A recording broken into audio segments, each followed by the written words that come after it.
evening, ladies. Welcome to our show. This evening, my guest will be Mr. Jose Manjarres, financial analyst, and his son, Emilio Manjarres. How are you doing, gentlemen? We're doing great. We're doing fine. I have to tell you, thank you for inviting us back. Last time I was here, I remember we talked about the debt ceiling. Correct. How correct. The market was turmoil, and I have seen Senator Melwatt. I saw the interview you did for Senator Melwatt. Yes, sir. I also saw the interview you did for my friend Lawana Mayfield and John Autry. Okay, City Council member. Yeah, City Council, both of them. As a matter of fact, Emilio and I, we are even campaigning for Lawana Mayfield and John Autry in the last elections. Yeah, we went up and down Central Avenue. Okay, And we that's campaigning for him, but I just wanted to say you thank you. But before we go on, I want to say that this show, I want to dedicate this to my sister in Venezuela. Les quiero decir que este es para ustedes. I'm telling them that this is for them. No lo hubiera hecho, no hubiera estado aquí si no es por ustedes. I could not done it without them. One of the things that, the reason why he's here is because I want to expose him to many different things. One of the things that I wanted to expose him is Spanish. That's something that I want him to learn Spanish. Okay. When we can, we go to a Chinese school. So I'm trying him to learn Chinese. One of my goals is for him to go to West Point. So it's a set of guidance that I'm trying to do as his father for him to go to a great school. Now, one of the things that is taking place is how much it costs to go to school these days. It's outrageous how much money, even if it's in-state or out-of-state, it costs a lot of money. So, before we get to that, let's find out a little bit about Emilio. I mean, tell us a little bit about yourself, young man. Well, I go to a school in Lincolnton. It's called Norris S. Childers. It's a really good school. And I am 11 years old, and I'm in the 5th grade, and it's such an honor to be here. So thank you, Mr. Brown. Thank you, young man. I mean, and I heard that you also stated that you are involved in the media at your school. Yeah, in 5th grade, it's the highest grade at our school, and our librarian, she will pick people to go on a news team, and I am the anchor of the show, so this is pretty much like same old, same old. So we can relate to each other. Yeah. So what do you like most about that? I just like to see myself on the school, in the school TV. It's just it's really an honor. And what does that do as far as for your growth in life? I mean, because you're in front of the limelight. You're standing out in front of your peers. How does that do for Emilio? I really don't know. Being the proud father of this young man, Jose, what does that mean for you to hear? It was just a couple weeks ago. He was able to run. He's 11 right now. Correct. I've been coaching him since he was 2 years old. He doesn't know, but now he's gonna know. I've been coaching him as a runner since he was 2 years old. He just run 6:49 for a mile, and he's 11.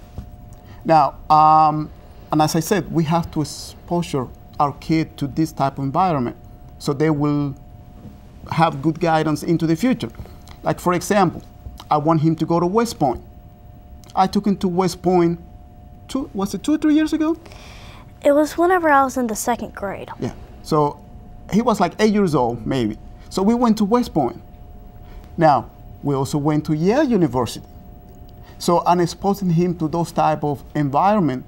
So in the future, he will always think, you know what, maybe I can apply to Yale. Maybe I can apply to West Point.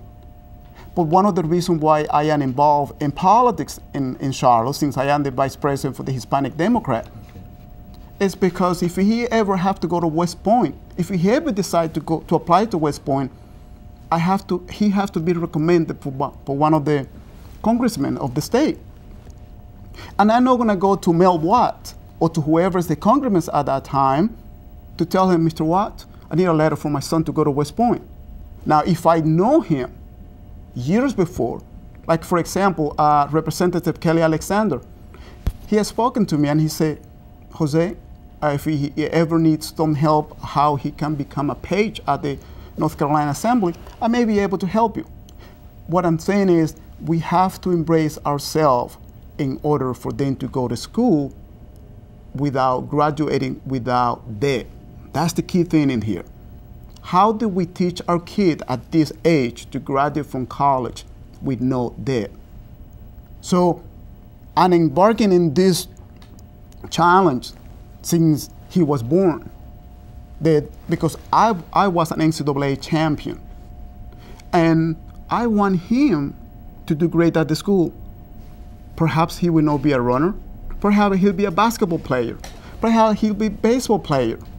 So, but whatever it is whatever he decides. But whatever he decides, I'm pushing hard enough for him to graduate without debt, owing money to the university the day he finished.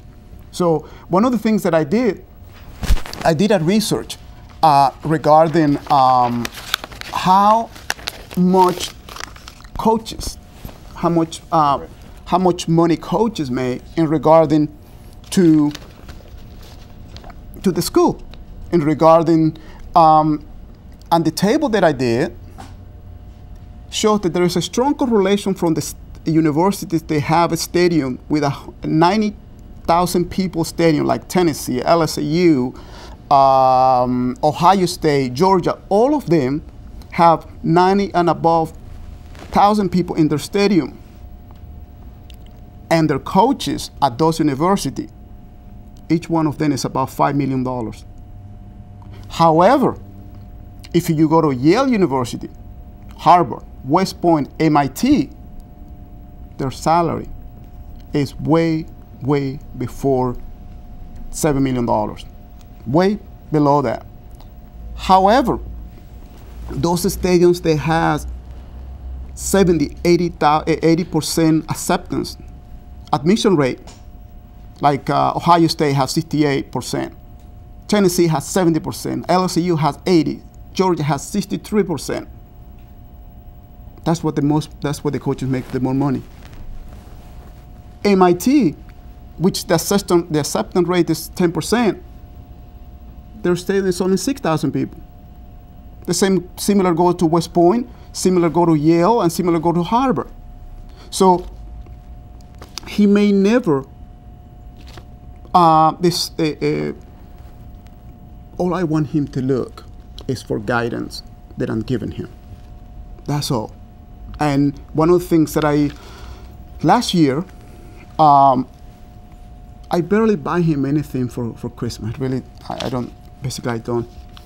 I do things for him. Last year we went to Florida. We went to Key West. I never been in Key West. It's nice down there. And but one of the things we did that I gave him, and you don't know this, he doesn't know this, but I want him to read this letter that I gave him. I want you to read this letter. This is the letter that I gave him as a gift for him last Christmas. He doesn't know this. It is a surprise for him. So read it, Papa. Hola, Emilio. Feliz Navidad. I decided to give you this letter as a gift, first because I love you, and secondly because I believe and I see you as someone that is capable of achieving great things in life. You are a great son, and every day I thank God for choosing me as your father. But being a father comes with great responsibilities, and it is with pride and satisfaction that I give you my best guiding for you to achieve those great things that are within you. I have to choose something for you above anything. Knowledge. I will. Knowledge is perhaps the most important guidance that I can give you, because knowledge is not only power, but also wisdom. From now until you are 17 years old, the basis of who you will be as a person, student, and athlete will will be defined, and as your father, I know that from now on we will obtain more knowledge that we will enhance that already leadership ability that you have. I will also take this letter to reaffirm my desire of you to get into West Point, but you must at the end who will choose where to go to school. And I know that your selection will be a great one, because by then you will have the knowledge of the university you need to become a great student and athlete. I know that Chinese and Spanish language is a challenge for you, but the truth is that for me, that coming to the United States and becoming an NCAA champion was a challenge. But those challenges are some of the reasons why I encourage you to learn these new languages. And I finish by giving you a quote from the Artistle. The roots of education are bitter, but the fruit is sweet. Your father, that as long as I live, I will try to protect you and guide you. Love, Jose Emilio Manjarres. I applaud you, both of you. First of all, for being a loving father to this young man, and to see you at such a young age inspiring to do things in life. You know, that's an awesome thing. How important is peer pressure in being able to decide that right and wrong path in your life right now? Because that's something that really hurts a lot of people, that peer pressure. How does that affect you, and how does knowing what your father feel about you and your future comes into play? Well, like, let's say for college, for instance, I want to go to a great college. I love, like, you know, a lot of colleges, like good sports team college, like Chapel Hill, Duke, all them great schools. But the thing is, it's the cost. And, you know, West Point is free, and that's a big school, which is, you know, $0. Free is free. And, you know, like, I love Chapel Hill, but, like, if I had a choice, any school in the world to go to, it would be West Point, because, you know, it's just huge. Like, because I was there and I got to experience the whole place, and it was just, you know, it was nice. And, like, you know, my father, he tries to, you know, encourage that for me. But, you know, in the end, it's who I decide where I go. That's something interesting that he say that, and I'm glad he say that. He's the one who decide. Correct. And I even wrote it in the letter. But if he had guidance, he would choose better. You have to remember that I am the son of a father of a mother who can barely write or read. And that's one of the reasons when I start this today taping, I dedicate this to my sisters. Why? Because I could not do this without them. I could not do this without my mother. My father passed away when I was 13 years old. My mother died when I was 22. So it's been a challenge. However, I want to make sure that he goes into later on in life into great things that I know he can do.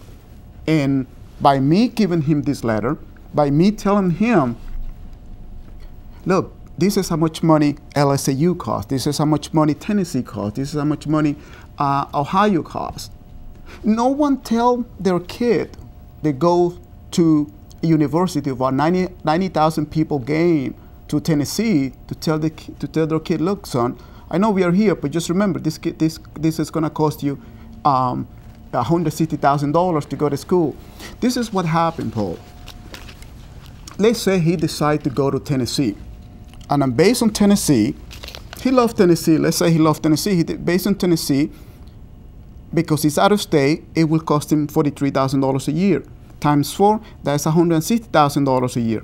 But let's say he was helping, he got help from the athletic department, he got help from the top to the bottom. From 160, let's say it goes down to 60,000. So he was able to help himself with $100,000 because it's 160. But think about it. Someone graduating at 24 years old with a $60,000 in debt. Now, they say the unemployment rate is 8%.